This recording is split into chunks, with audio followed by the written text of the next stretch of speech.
Hey GFX friends, a little bit of an unusual one for you today. I know I don't usually talk about rack units, but we have from Behringer here the Virtualizer and the Virtualizer Pro.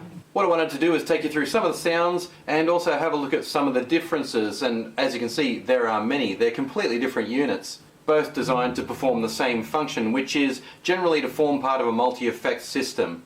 And it seems to me at first sight that basically what's different about the two of them is the interface, the way it's actually controlled, the Pro looking much more user-friendly and immediately accessible.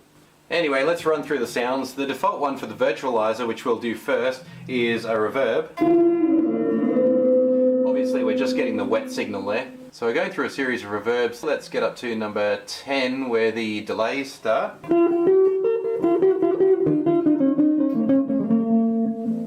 13's an interesting one, it's a reverse reverb. This distortion is quite nice.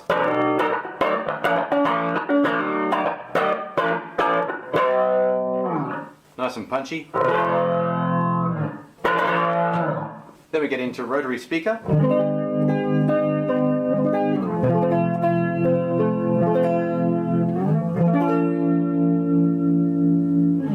Sorry about the amp humming in the background, guys. This is 17, which is our pitch shifting effect.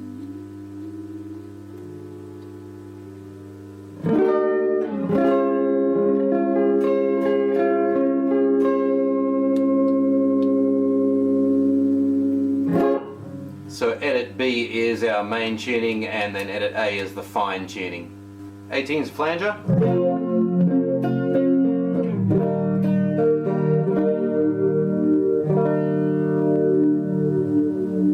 Chorus.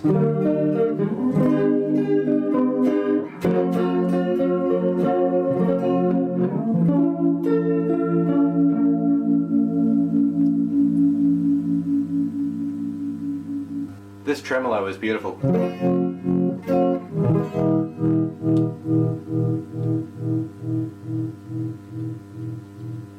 Okay, then we get into our combinations. Delay and reverb, for example.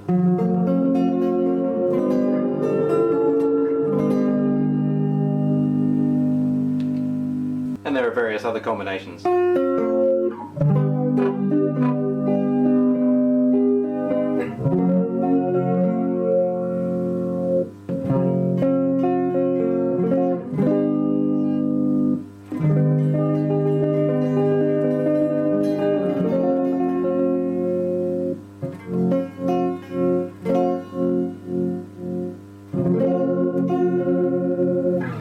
Of course, all of these can be edited individually. That's just to give you an idea of what kinds of effects it's offering.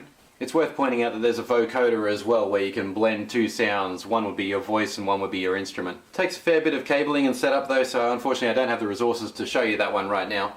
Okay, so now we're on the Virtualizer Pro, and the first thing you notice when you switch it on and have a quick go is just how much more ergonomic this all is. It's much easier to control the parameters of each of your effects. Individual dials, 3 rows of parameters, by 4 dials to choose from. It's all very easy, and we can run through a series of presets just by pressing preset and running through them, which is exactly what I'm going to do for you right now.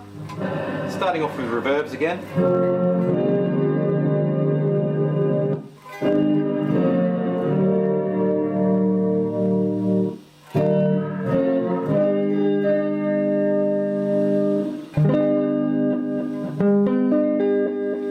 Not choosing patches in any particular order.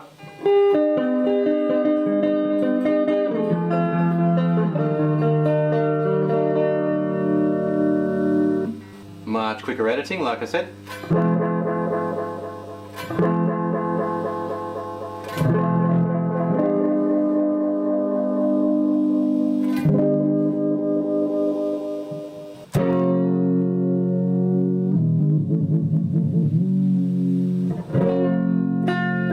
This is a chorus effect. It can take you to some interesting extremes.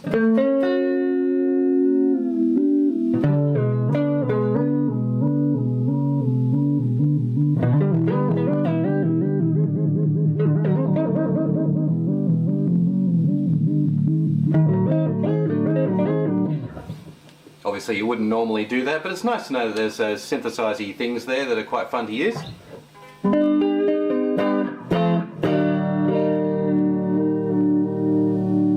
More of a sine wave chorus. chorus there.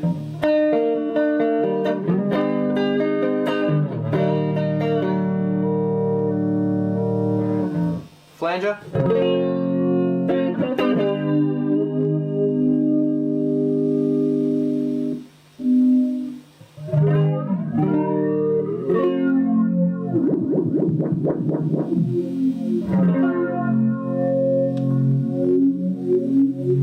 A really strong rotary effect.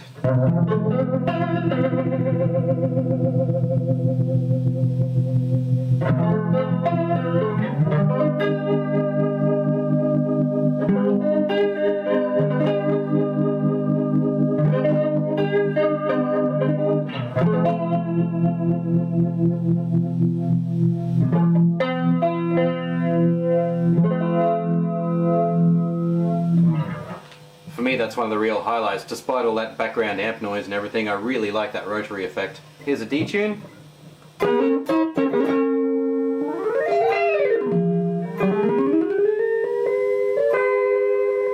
Fine tuning there.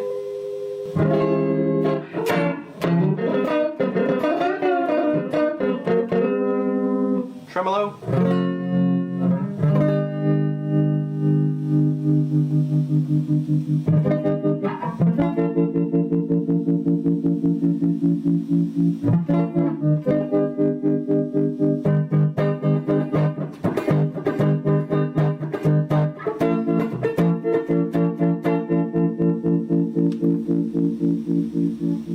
It also has a really nice compressor.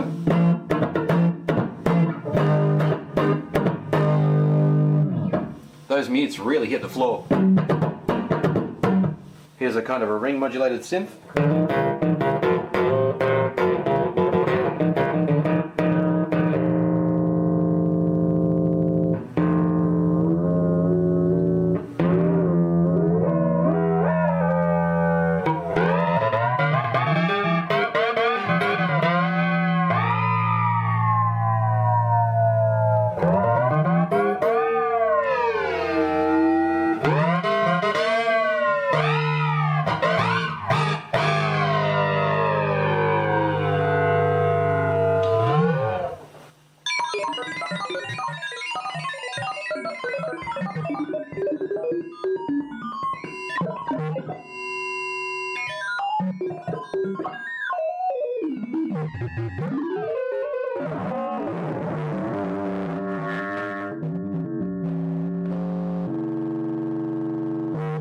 That random noise generator comes through really loud, guys, so if you're using it at home, spare a thought for your neighbours. Here's one of the nice combinations of flanger and phaser together.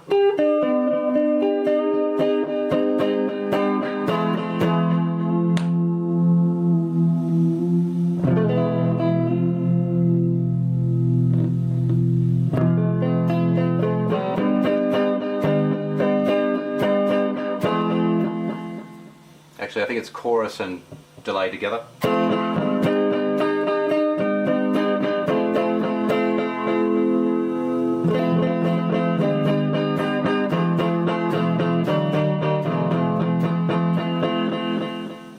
Okay, so the main camera's run out of battery, but that's probably not a bad time to stop as we've got a clear idea of what they do and how they sound. I'm just panning across the front panels here so that you get a bit of an idea of how they're laid out and how they operate differently. And I think it's pretty clear, and I think most people would agree, that the Virtualizer Pro is Pro compared to the standard Virtualizer. I think apart from greatly improving the operating system, it just sounds better, it's more accessible, tweaking your effects is a lot easier, and it does have a few more to choose from. Let's have a look at the back.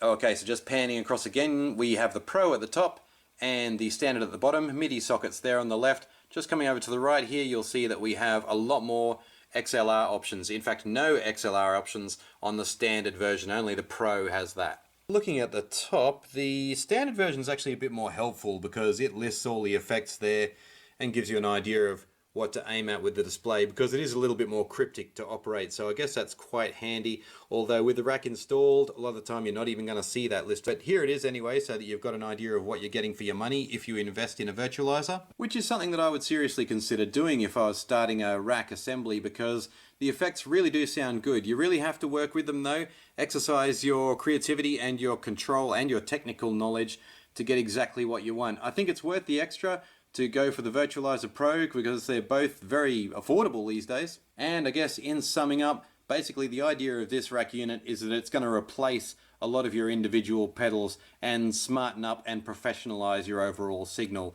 Thanks for watching Gear Facts, guys. I will put up links to other rack units that I have examined and reviewed and tried to understand in the past. I hope that review was useful to you. My technical knowledge probably isn't as deep as I would like it to be for a fully comprehensive review. But anyway, thanks again, guys. Please like, share, comment, or go to the bathroom. Have a good day.